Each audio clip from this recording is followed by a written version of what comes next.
Tai aš parodysiu, ką aš vakar rodžiau, kai buvo premijos įteikimo rengimas.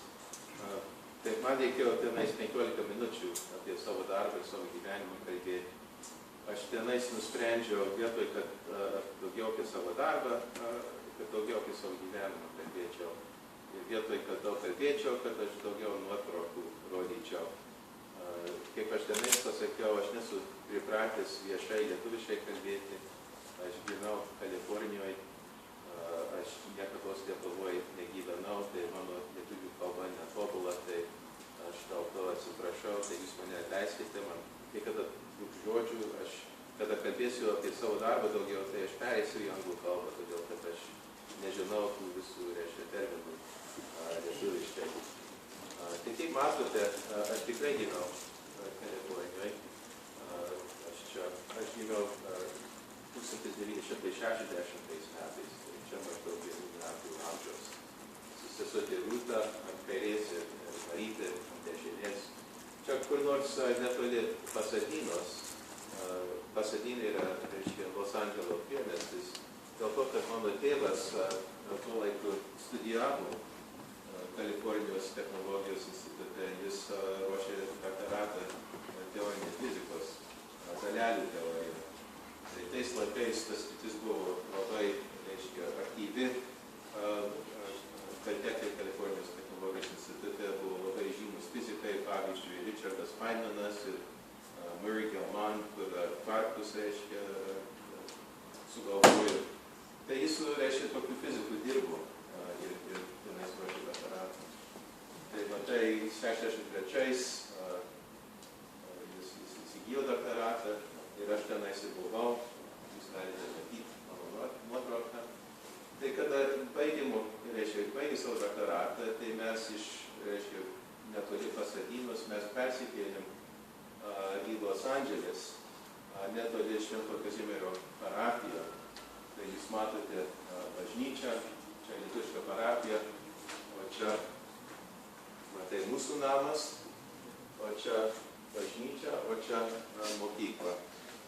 Tai aš lankiau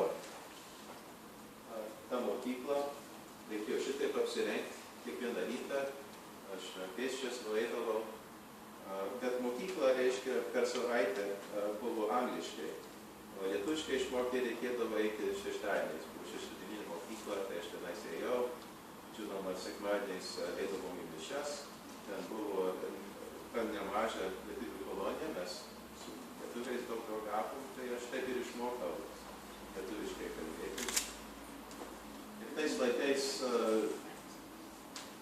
kas darėsi, pirmiau, galbūt man reikėtų pasakyti porą žodžių apie JPL, Jet Propulsion Laboratory.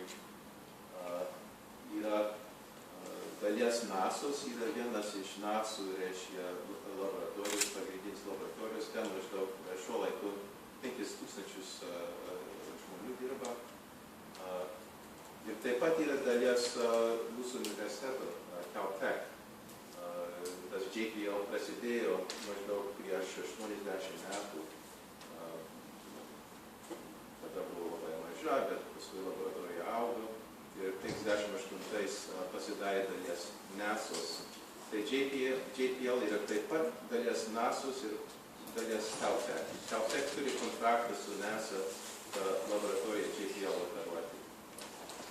Tai čia apie Mariner 4 aš rodau, 65 metais perskrido Marsą ir turėjau televizijos kamerą ir padarė nuotrauką Marso paviršiaus. Ir čia jūs matot Bill Pickering, kur tais laikais buvo JPL direktorius, įteikė rėmuotą nuotrauką, Marso nuotrauką prezidentui Johnsonui, tai Lyndon Johnson. Ir reiškia, šitą nuotrauką buvo padarytas, kaip aš sakiau, televizijos kameros toks instrumentas. Ir tą instrumentą vadovavo toks Robert Layton arba Bob Layton, tai jis čia yra. Jis buvo, reiškia, profesorius Kaip. Ir ne tik tai jis vienas, taip pat šitas Bruce Murray, taip pat buvo profesorius Kaip. Bruce Murray vėliau pasidarė taip pat JPL direktorius, kada Bill Pickering išėjo į pensiją, tai Bruce Murray perėmė. Tai ne tik tai čia apie televizijos kamerą, bet ir taip pat apie lietuvį. Aš rodau, Arvydas Kliori čia vadovavo kitą eksperimentą, matuoti kaip radijo bangas pereina per Marso atmosferą ir taip išmatavo atmosfero tankumą. Tai tas, žinoma, labai svarbu žinoti, jeigu nori siųsti, jeigu nori nusileisti ant Marso paviršiaus, tai reikia žinoti atmosfero tankumą. Tai mano tėvas taip pat dirbo JPL, tai jis čia su JPL. Čia buvo tokia diena, kada buvo galima su šeima ateiti ir parodyti, kur dirbi, ką darai. Ir jis senais 35 metų dirbo ir paskui išėjo pensiją. Tai jeigu jūs matote, čia tokį ženkluką, jis čia uždėjo, aš manau, jūs visi pažįsta. Tai į Kaliforniją taip pat atvažiuodavo seneliai mano tėvo, reiškia tėvai. Tai čia mūsų šeima, tai mūsų iš viso 5 buvo, čia Kalifornijos kalnai. Ir man tas buvo labai malonu, man labai senelis patiko, kaip jūs čia matote. Ir jūs čia taip pat matote mano mamos portretas. Tai čia portretas buvo mano močiutės tapytas. Mano močiutė buvo dailininkė, tapytoja. Ir čia jos paveikslai kaba mūsų namuose ir mums tas labai malonu ir labai reikšminga. Tai jie gyveno Toronte, mano senelis buvo garbės konsulas, tai jie rengė konsuliarius balius, reikėdavo šitai mandrai apsirengti ir iškelti vėliavos, ne tik Kanados vėliavą, bet ir lietuvišką vėliavą. Tai aš užaugau ten prie parapijos, užaugau, ėjau į gimnaziją, mes paskui vėliau persikėlėme į kitą priemiestį, paskui stojau į universitetą toj pačioj vietoj, Kaip, Kalifornijos Technologijos institute. Tai aš man šitaip atrodžiau su tais plaukais, kokia buvo mada tais laikais. Ir būdamas studentas tenais pradėjau dirbti projektą, kur buvo surišęs su Voyager projektą. Tai Voyager yra tas, kaip sakyti, spacecraft, kuris perskrido planetas. Voyager vadovas, mokslinis vadovas buvo Kalteko profesorius Edward Stone arba Ed Stone, jis vėliau pasidarė taip pat JPL direktorius. Tai aš dirbau jo grupėje, jo laboratorijoje ir mano pagrindinis, reiškia, viršininkas buvo toks Neil Gerelsman, tai čia jo vardas matosi. Ir jis dabar dirba NASA Goddard Space Flight Center netoli Vašingtono miesto. Ir čia, matai, jis čia stovi šalia raketą, kuri iškilo jo eksperimentą prieš, galbūt 6-7 metus. Tai aš baigiau studijuoti, Kalteke įsigijau fizikos laipsnį, bakalauro laipsnį, paskui ėjau toliau doktoratą studijuoti, bet į Šiaurinį Kaliforniją, į Berkeley universitetas. Ir tai įstojau taip pat į šokių grupę. Ir tai jūs matote, čia mes ruošiamės, arba dar turbūt net ir čia kokią programą. Ir tenais San Franciske apylinkiai susitikau gražią lietuvaitę Vilją Mickevičiūtę. Ir po kelių metų mes apsižengėm. Ir darbas tęsė toliau. Mano, reiškia, dėl doktoratus aš dirbau NASA's skraidantį observatoriją, Kaip observatoriją, tai jūs matote, čia skraido, čia su mūsų grupė, labai maža grupė, mes tik tai 3 buvom, instrumentą pastatėm. Tai čia viršininkas Albets, čia buvo Latvija, Rita Boreiko, ir paskui su Albets susiženijo ir dabar Kolorade gyvena kartu, augina šeimą ir jų dukra dabar pas mus studijuoja Kaip. Tai ir aš. Tai čia mūsų instrumentas, apie tą instrumentą nekalbėsiu, tik tai pasakysiu, kad buvo spektrometras, lazerinis spektrometras. Ir mes tyrinėjimus darėm ir viskas gerai išėjo. kaip sakiau, 85 mes apsiženijom, tai mes čia mūsų bute Berkeley, jūs matot nuotrauką, ir ant sienos kaba Vytauto Igno paveikslą, kur buvo mums dovanota Arvydas Kliorė ir Birutė Kliorienė mums dovanoja per vestuvės. Tas pats Kliorė, kaip dirbo Mariner 4, kaip aš anksčiau sakiau. Baigiau doktoratą 87-ais, šiokių grupė turėjo išleistuvę, tai taip pat tuo pačiu laiku baigė ir mano draugas, pažįstamas Juris Germanas, kuris doktoratą baigė chemijoje. O kai mes su Vilija iš Berkeley išėjom į Illinois ir žinoma, ten klimatas truputį kitoks, gal ir buvo gerai, aš galėjau susikaupti ir dirbti, nebuvo daug ką kitą veikti. Tenais mano vadovas buvo toks kinietis iš Hongkongo, Fred Lowe, kuris vėliau pasidarė Amerikos valstybinės radijo observatorijos direktorius. Ir tenais pradėjau dirbti su superlaidininkiniais detektoriais, kaip jūs čia matot. Čia vadinasi SIS, aš apie juos kalbėsiu, aš neišaiškinsiu, kas čia yra. Bet tai aš tenais pradėjau, reiškia, su tais detektoriais dirbti. Ir būdamas Illinois, buvo lengva į Torontą nuvažiuoti ir senelį pamatyti, kaip jūs čia matot. Bet paskui telefonas skambino vieną dieną ir man profesorius iš Caltech, Tom Phillips, pasakė, galbūt įdomu sugrįžti į Caltech, ateiti ir padaryti interviu. Ir taip atsiradau vėl Pasadinoje, Kalifornijoje, ir pradėjau tenais kaip profesorius dirbti.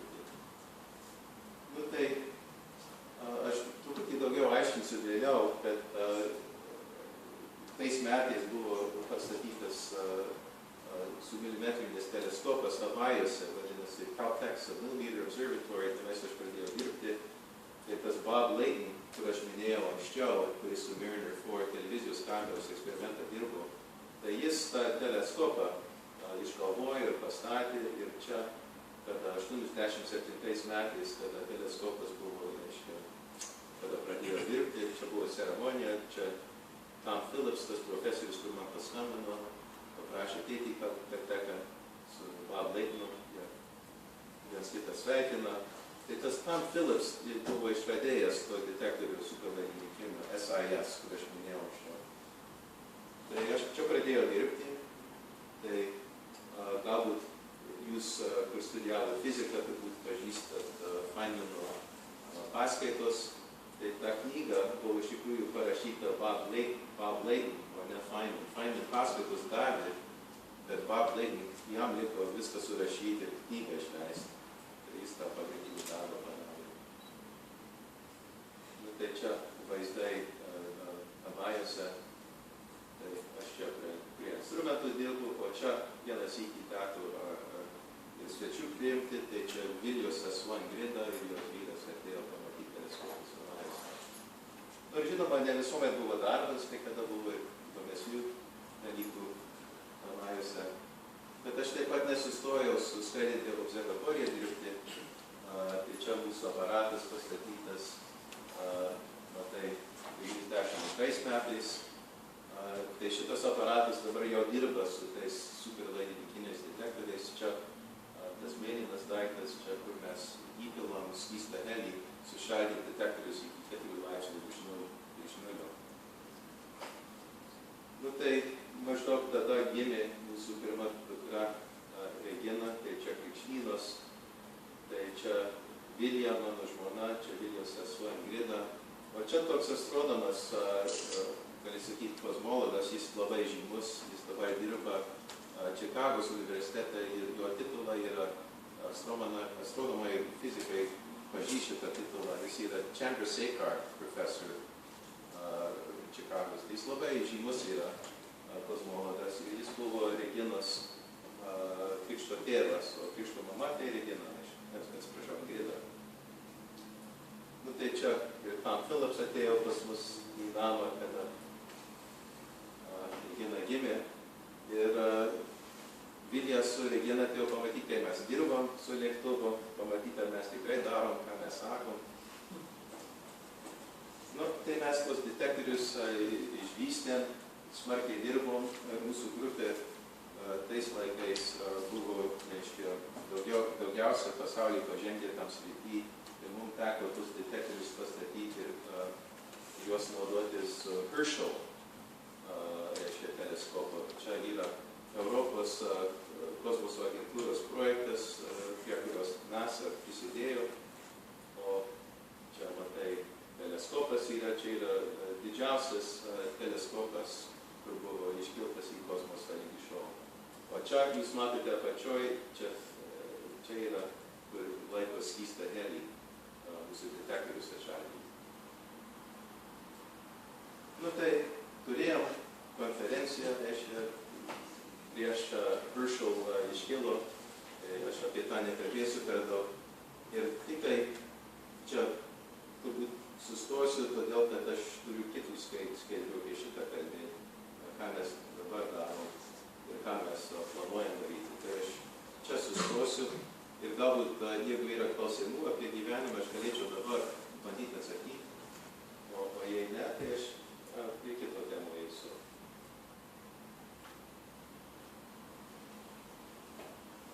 Nėra klausimų, viskas aišku? Po pranešimo paklausiu. Gerai, gerai. Nu tai einam toliau. Tai aš dabar atsiprašau, kad aš pradėsiu angliškai kalbėti, dėl to, kad aš žinau, kad jeigu bandysiu lietuviškai, tai ir man bus sunku, ir jums.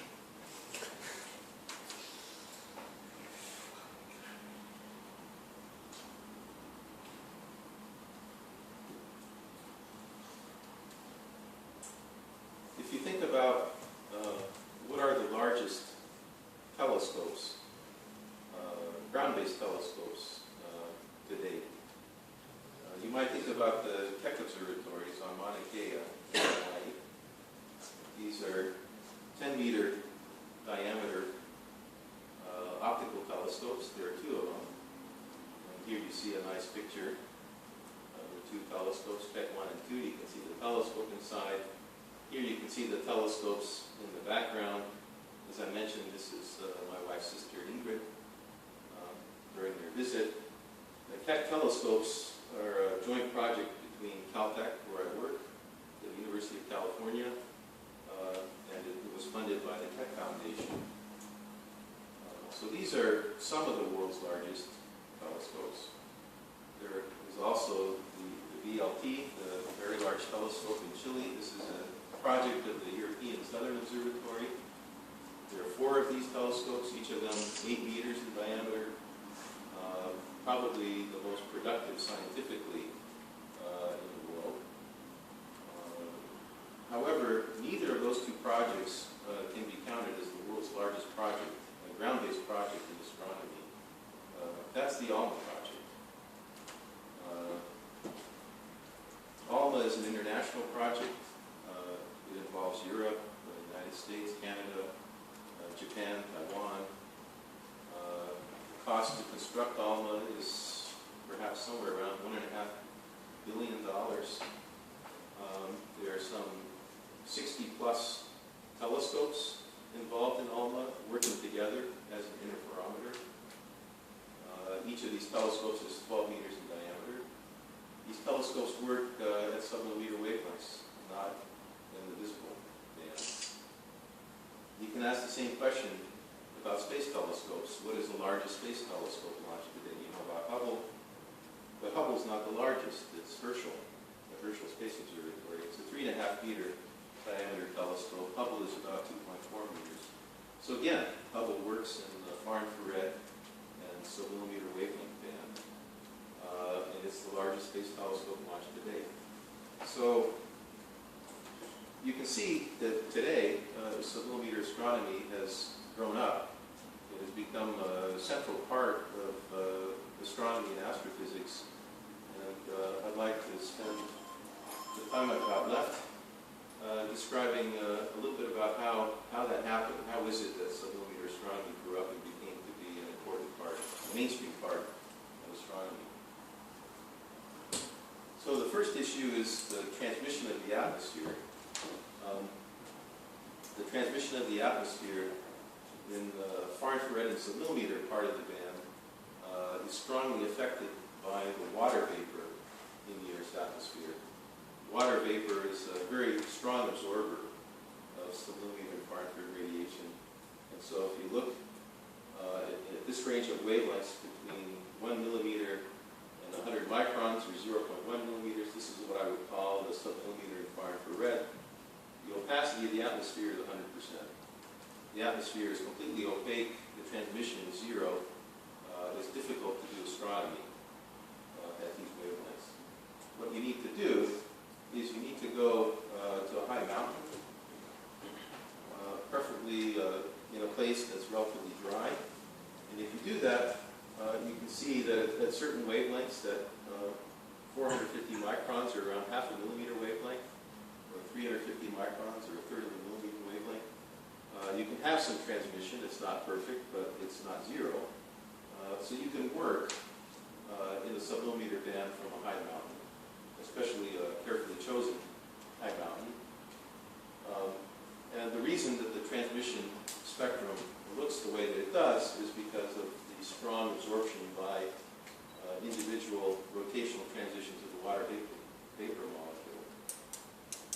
So in addition to dealing with the problem of the transmission of the atmosphere, which means either going to a high mountain, flying on an airplane, or ultimately going into space, you also need detectors. And because of the fact that there are very few commercial or military applications in this wavelength range, these detectors have been developed primarily by astronomers and physicists who are interested in doing this kind of work. The start of our field really, I think, dates back to the invention of the germanium bolometer by Frank Loeb around 1960. He was a low-temperature physicist working at Texas Instruments, the company Texas Instruments at the time. And the bolometer is a very simple device. Radiation comes in, is absorbed with some absorber. That causes the absorber to heat up. Its temperature rises a little bit. And what you need to do is to measure that change in temperature using some kind of thermometer that you can measure electrically, a thermistor. And if you do this carefully, and especially if you operate the detector at a very low temperature, it can be quite sensitive. So Frank Loeb was operating his detectors at liquid helium temperatures, which meant that he had to find a thermometer which would work at liquid helium temperatures. His idea was to use a little piece of germanium that had a relatively high doping, so its resistance was still a relatively strong function of temperature at these very low temperatures. And so with this device, he started the field of millimeter, submillimeter, far-infrared astronomy. The story since then, since Frank Loeb, and you can see his devices are here. This is the sensitivity of the detector. This is the year. You can see that the history has been one of exponential improvement in sensitivity of these detectors. This means that astronomy at these wavelengths is getting exponentially better as a function of time. And all of these blue dots here represent devices that are basically modeled after Frank Loeb's device. It's only when you reach the last few years that the technology changes from germanium bolometers to superconducting detectors. And so I'll tell you a little bit about those detectors as well. So what happened after Frank Loeb published his paper? Well, the first thing that happened was he got recruited to leave Texas Instruments and to go to the National Radio Astronomy Observatory, which then was a new institution in the U.S. He was recruited by Frank Drake. Some of you may know the Drake equation, which has to do with calculating the number of intelligent civilizations there may be in our galaxy. But that's not what Frank Loeb had to do. Another person who noted the paper was Prof. Sagan, who was interested in looking at the spectrum of Mars and seeing whether there were any interesting molecules, especially organic molecules, perhaps indications that there's life on Mars. And so there was an experiment actually built, a balloon experiment, with a spectrometer that used Frank Loeb detectors, but there were no hints of any interesting molecules. course, today, some 50 years later, we have the latest rover on Mars, the Curiosity rover, which landed a year ago, August 6th. This is a project of JPL. I mentioned JPL earlier. And the Curiosity rover has an instrument which is capable of measuring the atmosphere of Mars. It's a laser spectrometer. And it's capable of searching particularly for methane, the methane molecule, a very interesting molecule. There have been papers published claiming detections of methane, papers using data obtained from ground-based telescopes. Unfortunately, Curiosity is not finding methane, so the hunt continues. So back to the story of Frank Lowe. Frank Lowe moved from Texas Instruments to Green Bank, West Virginia, which was the site of the National Radio Astronomy Observatory. He started doing this early work, observing the very brightest objects, the moon, bright planets. But as his detectors got better, he was able to start looking at the galaxies, and he discovered something very interesting.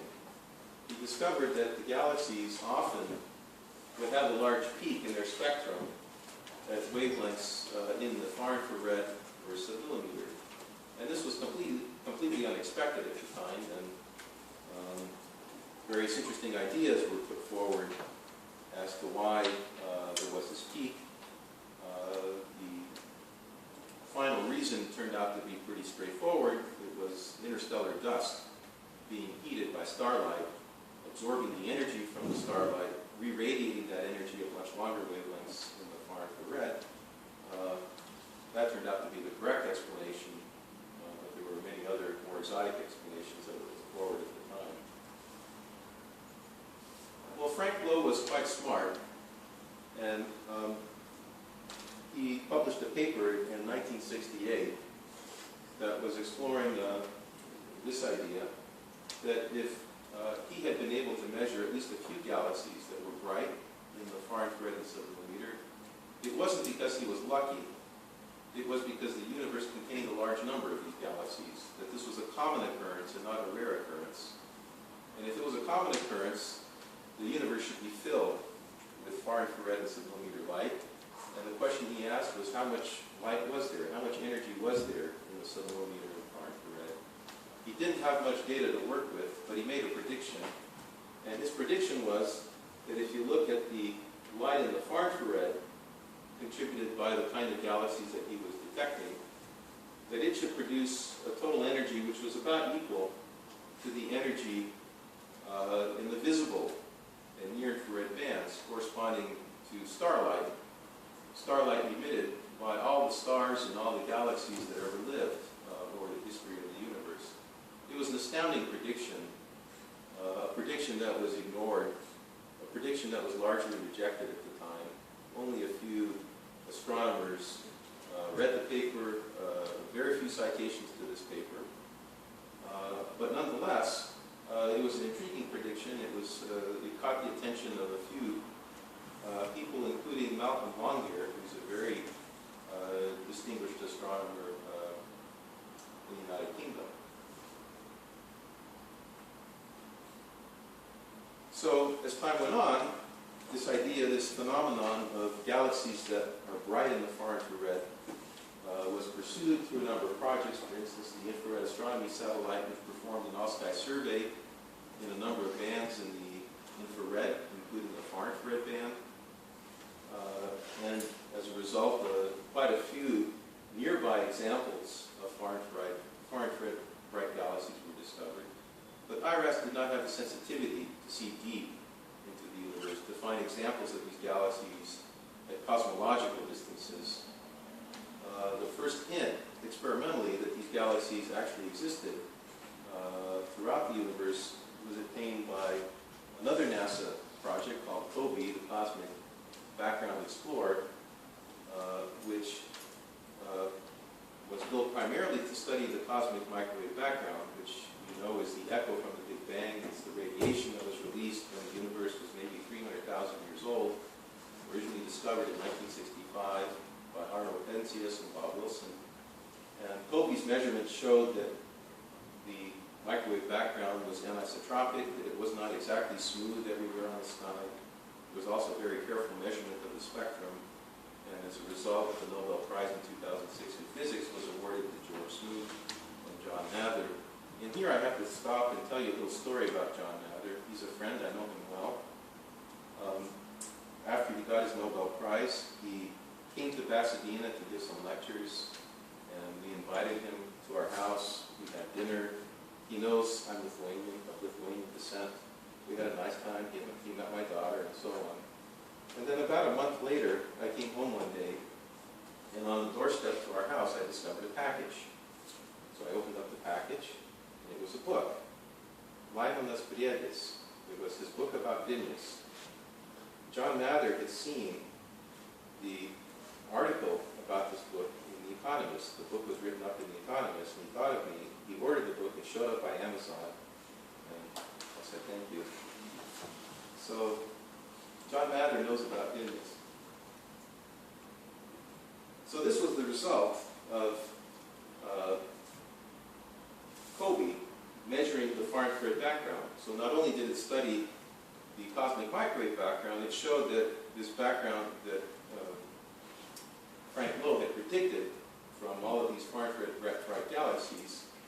In fact, COBE was able to measure the strength of that background, and in fact, you can see that Frank Lowe's prediction, where that background should lie in wavelength and the intensity that it should have, Frank Lowe got it pretty much dead on. His prediction was more or less correct, despite the fact that he had very little data to work with. Now, in the meanwhile, Malcolm Longyear, whose name I mentioned, he had looked at Frank Lowe's paper, he had read it, he had cited it. He was interested in trying to discover examples of these galaxies at cosmological distances. He pushed very hard for a submillimeter instrument called SCUBA to be built. Now SCUBA, you can see, has a few detectors, 37 detectors in a small array. Each of these detectors is essentially an example of Frank Lowe's bolometer. It's a germanium bolometer. Now instead of operating at 4 Kelvin, it's operating at 1/3 of a Kelvin. So the temperature is lower, the sensitivity is better. There's an array, and the sensitivity now becomes enough to be able to see individual examples of these submillimeter galaxies. And so here's an image that was made of the Hubble Deep Field using this camera at a wavelength of 850 microns. And you see a nice bright object in the center of that field. Later, that object was imaged using the Hubble Space Telescope at visible wavelengths. Here you see the result of that. These contours show you where the submillimeter object is. The black regions show you the regions of optical emission. And you can see the submillimeter galaxy is entirely invisible to the Hubble Space Telescope. You would not be able to see this galaxy with the Hubble Space Telescope, even given the fact that it's extremely bright in the far infrared submillimeter. So you simply cannot see it invisible. Now, if you fast forward a little bit, in 2009, I mentioned already, was the launch of Herschel. Herschel had far infrared and submillimeter, still has, although it's not operating anymore, has far infrared and submillimeter cameras, and was able to make relatively large area surveys of the far infrared sky. Here you can see the size of the moon, so this is several degrees an angle on the side. Each one of these little dots is a submillimeter galaxy. The sky is carpeted with submillimeter galaxies. They're everywhere, just as Frank Lowe had predicted. The universe is bright in the far infrared. In fact, there's so many of these galaxies that Herschel has a problem. The density of galaxies on the sky is so high that Herschel does not have sufficient angular resolution to be able to tell them apart. They all blur together, and confusion, spatial confusion, is a big problem for Herschel. 3.5 meters is not large enough when you work in the submillimeter. Here are the detectors that were used to make this image. Again, you can see it's an array. It's an array of germanium bolometers, just like Frank Lowe had invented. Again, now running at 1/3 of a Kelvin in temperature. These detectors were produced at JPL, at our laboratory. So I need to pay attention to the time because I can easily go way past the hour that I have. So I'm going to take a look. I have plenty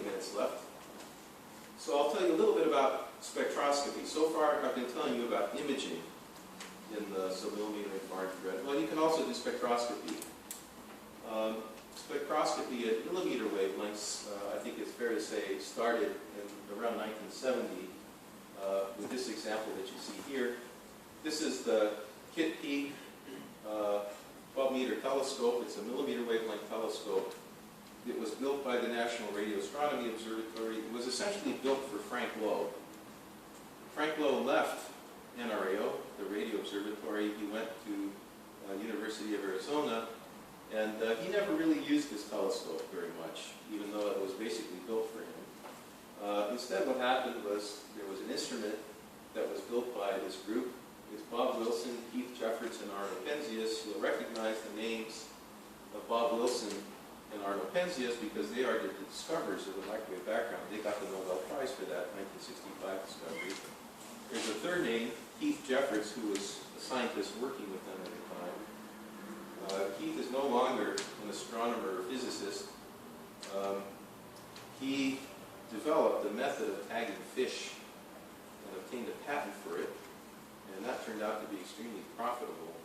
So now he lives on an island in the Seattle area, in the San Juan Bay area, and flies in and out of his island on a helicopter. Interesting guy, but is no longer an astronomer. Anyway, what they did in this 1970 paper is they discovered the emission from the carbon monoxide molecule. It's a rotational transition. Carbon monoxide is carbon and oxygen. It can tumble end over end. You can have rotational transitions. The first transition occurs at a frequency of 115 gigahertz, or a wavelength around 3 millimeters.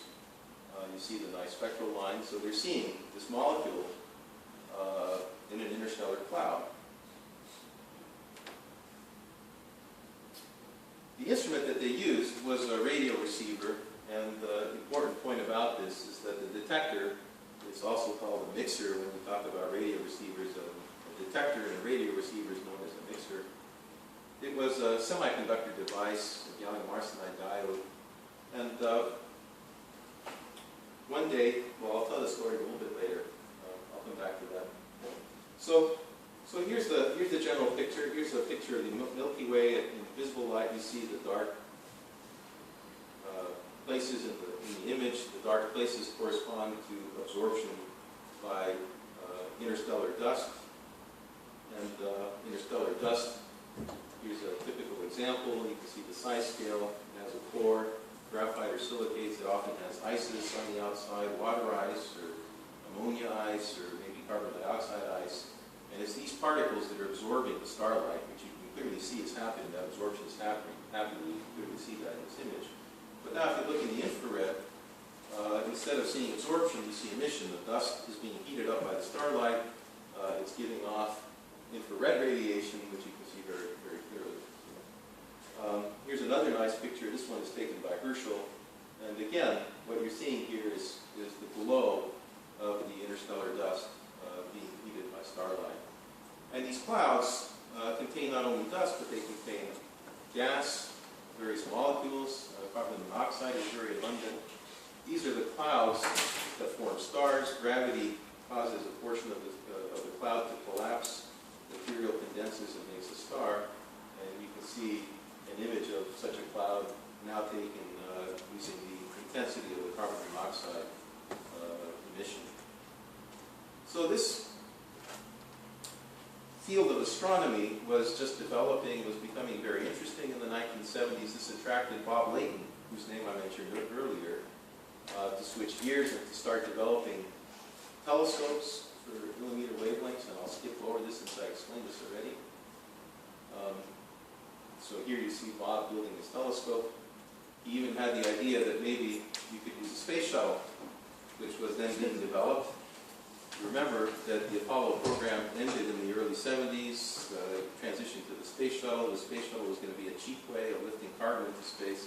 Why not put a big telescope in there? The co-author on this paper is another interesting guy, Al Hibbs, who was a graduate student of Feynman's and helped set the course for JPL in the late 50s, early 60s in planetary exploration. Hibbs was calculating orbits, was able to calculate that you could do a Mars flyby, other interesting planetary oriented in that direction. So one of the things that Bob Layton did was to attract Tom Phillips to come to Caltech. Tom Phillips is as I mentioned, is the guy who invented the superconducting detector SIS that ended up replacing semiconductor diodes. Here he is working in the lab at Caltech. The reason that he got into this field is because he was at Bell Laboratories, AT&T Bell Laboratories. He was not an astronomer. He was a solid-state physicist doing measurements in the far infrared of materials, trying to understand the physics of materials. He attended a lecture that was given by Arno Penzias about the discovery of the carbon monoxide molecule in interstellar clouds. And Arno was describing the experiment, he was describing their instrumentation, he was talking about the sensitivity of their receiver. The sensitivity is described by a temperature. The temperature back then was many thousand degrees. And Tom Phillips came up after the lecture and said, why is your receiver sensitivity so poor? Why is your temperature, receiver noise temperature, several thousand degrees? Why isn't it something like 4 degrees if you have your detector operating at 4 degrees? Why wouldn't your sensitivity be 4 degrees? And Arno Penzias didn't like this question. He got angry. He said, Tom, if you think you can do better, why don't you try? And so Tom changed his fields. He left solid-state physics. He started working on instrumentation for submillimeter astronomy. And he ended up inventing several kinds of detectors. Here was his first detector, which I won't talk too much about. But his second detector was the superconducting detector, this SIS that I talked about. And it's this detector that has made a huge impact on our field. It gave us the sensitivity that Tom was talking about. It gives us sensitivities that are measured in temperatures of maybe 20 Kelvin, 30 Kelvin, instead of many thousands of Kelvin. And with these detectors, the field became very interesting. At Caltech, these detectors were used using a number of copies of Bob Layton's 10-meter dishes to make an interferometer. But it also gave rise to the idea around 1982, as you can see in this memo, to build a much larger array of millimeter wave and eventually submillimeter wave telescopes. And this is the genesis of the idea of building the ALMA instrument that I mentioned earlier, the largest ground-based project, astronomy project in the world, the 60 or so telescopes in Chile that I mentioned. This is the genesis of the idea. It took some 30 years for that project to develop. So I'll skip through this quickly since I think I'm running out of time. I've already told you my story. I got into this field in the early 1980s as a graduate student. Our job was to follow up some of the observations that Tom Phillips had made looking at atomic carbon in interstellar clouds, doing spectroscopy. I already told you all about this, coming to Caltech, building an instrument, all of these pictures you've seen. So I'll skip all of this. And I'll just simply say again that the ALMA project would not be an interesting project unless the superconducting tunnel junction detectors had been invented by Tom Phillips and then developed over the course of several decades to be able to achieve the sensitivities that are now possible. The idea of doing the space telescope has not gone away, did not go away. NASA took this idea and started developing it, and it turned into something like this around 1989. A 20-meter diameter telescope. You can see the space shuttle dock next to this giant structure. You can see an astronaut right over there. So this got to be far too ambitious, far too expensive, even for NASA. So NASA dropped the idea. But Tom Phillips did not give up. He was interested in doing a much smaller project. He was writing proposals. Eventually, NASA joined with the Europeans to build Herschel. So that was the story of how Herschel came about. The idea of doing a very large telescope in the far infrared and submillimeter space has not gone away. It's being pursued by Russia. There's a project called the Millimetron. Here you see a picture of it. like to launch this within the next 10 years or so. So now a little bit about these submillimeter galaxies and what they are and why is it that they're bright in the far infrared. Here you see an image of the cosmic microwave background. This is a snapshot of the universe as it existed at 300,000 years. The bright areas are places where the microwave background is a little stronger. The dark areas, it's a little weaker. The fluctuations are very small. They're only a few 10 parts per million. Very, very subtle changes in the intensity of the microwave background. But these regions are slightly denser. These regions are slightly less dense. And over time, as the universe expands, the regions that are a little denser become more dense under the action of gravity. And it's these regions of overdensity that end up turning into the stars and galaxies that we see today. And so you can take a look at a movie of this process. You start out with a relatively uniform universe, and you can see the regions of underdensity getting larger, the regions of overdensity growing. You can see the material being pulled together by gravity. It's regions like this that end up forming clusters of galaxies. You can see the material falling together. You can see a number of examples of cores. Now I have to remind you that this material that you're seeing is primarily dark matter. It's the matter that we cannot measure using electromagnetic radiation. But it's the matter that dominates the universe, and it's the gravitational attraction of this matter to itself that causes the structure to form. Now, inside dark matter core or halo, you can form a galaxy. The ordinary baryonic material can fall to the center of that dark matter core. And so as the dark matter cores combine, the galaxies that live inside them can also combine. And so here you see a movie of two galaxies that are colliding and merging. The color code has to do with the age at which the stars are formed. And you can see that the collision has triggered the formation of stars. That formation of stars continues. And as the galaxies then turn around, the gravitational attraction between them brings them together. You can see that, let's just wait a little while for the movie to go. The star formation is continuing. The galaxies are now going to come together, and they're going to merge and join to make a single galaxy. What happens is that in this collapse, the galaxy contains not just stars, but it also contains the interstellar gas. The stars have a very low spatial density. The stars essentially just run right past each other. There's a very low probability that two stars will collide. However, the gas does collide. And when the gas in one galaxy collides with the gas in another galaxy, that gas is shocked, it's heated, there's radiation which is emitted. That radiation leaves the gas is left in a condensed phase. Gravity takes over, brings that material together, and causes a burst of star formation. Essentially, all of the gas in the two galaxies is converted into stars in a very short time scale. Those stars are born deep inside of these clouds. The clouds also contain interstellar dust. The starlight from all of these newly formed stars cannot escape the clouds that they were formed in.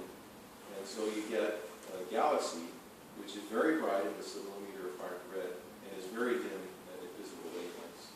So the galaxies that we see in the far infrared and submillimeter are thought to largely be galaxies that have undergone a recent collision. And because the process of collision and merging of galaxies is fundamental to explaining the kind of galaxies we see today, submillimeter astronomy has a lot to say about the process of galaxy formation and evolution. And we can see examples of this process occurring in the nearby universe. Here you can see a galaxy that's very bright in this region in the submillimeter. It's a merger of two galaxies. You can see the two cores here and here. In the visible image, you see essentially a dark region rather than a region which is very active. I think I'm very close to the end, so I'm going to skip and just tell you a little bit about what we're doing with the new telescope project. We've reached the point where we need a larger telescope, and And so we're planning to build a 25-meter telescope known as CCAP, the Cornell Caltech Atomic Telescope, on a high mountainside in Chile. This project has been going on for about 10 years, since 2003. In 2010, we received the top ranking in the decadal survey in the United States, which is, as the name implies, it's a survey performed every 10 years by the astronomical community to evaluate which projects should proceed. And so our project got, as I mentioned, a very high ranking, and we really think we're going to be able to build this telescope. Now, I mentioned why we need this telescope, and the problem is that the angular resolution of Herschel is not good enough to be able to separate the galaxies on the sky. The far-infrared galaxies are so numerous, the spatial density is so high, that they all blur together at the resolution of Herschel. But with a 25-meter telescope, we'll be able to cleanly separate them and study them individually. That's why we need a large telescope. The problem with ALMA is that although ALMA is a very powerful telescope, it's really built to look at individual objects. It has a field of view, which is that tiny little red dot. That's what it can see at one time. To obtain an image like this, you need a wide field telescope. You need a telescope that has a large camera on it. That's not ALMA. ALMA is built for a different purpose. It's built for detailed studies of individual objects. And so here's our site, Cerro Chajmantur. It's a mountain that rises up above the plain on which ALMA is built. There's a relatively crude road to the top. It needs to be improved. This is the view from the top. This is the site that we've selected. This is our equipment that was installed to measure the atmospheric transmission. To build the big cameras, we also need to be able to build arrays of detectors. The SIS detectors that I mentioned earlier are individual detectors, and not only that, they're not built to do imaging, they're built to do spectroscopy. We need to have large arrays of detectors that are built to do imaging. So in 1999, a colleague of mine from JPL, Rick Leduc, and I came up with a new idea about how to build submillimeter detectors using superconductors. It's a very simple idea, an idea that requires just depositing a film of superconducting metal, etching a pattern in it using photolithography, and that's it, you're done. These detectors can be fabricated in the course of the morning at the laboratory at JPL. So here's an example of these detectors. And I'll skip this. I won't tell you how they work because I think I'm out of time. I'll simply skip to the end. We took an instrument using these detectors to our submillimeter observatory in Hawaii. We were able to take images. Here you see a star-forming region near the center of our galaxy, Sagittarius B2. These bright cores are regions of intense star formation. They're newly formed clusters of stars at the centers of these cores. Just for fun, here we have an image of the moon. And then just about a month ago, we had a visitor to our laboratory. It's a young Lithuanian student, Agnes Paskaita. She comes to us from Edinburgh, where she studied physics. She's on an exchange program for a year at Caltech. And so we're hoping to attract her to work at our laboratory. And if she chooses to do that, hopefully we'll send her out to Hawaii to do some of these observations. So this is a work of not just one person, it's a work of a large number of people. Some of these names